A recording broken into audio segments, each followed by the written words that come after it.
Tiba-tiba tayo ngayon, Brad. Daming pasaheros. Punuan. Maya't maya ikokolektahin na natin yung kanilang pamasahe.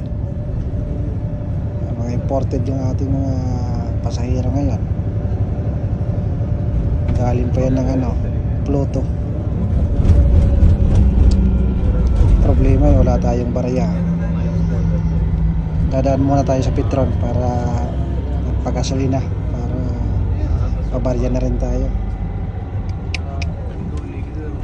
Hirap ng konduktor.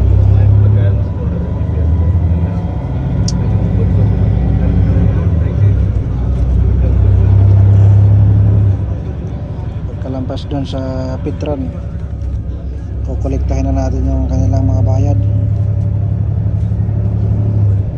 Pabarya muna tayo ng pang sukli. Kolektahin natin ng maaga baka tamakbo. Minsan kasi hindi na mamasahe yan, hindi nagbabayad kasi yung iba, tatakbo na.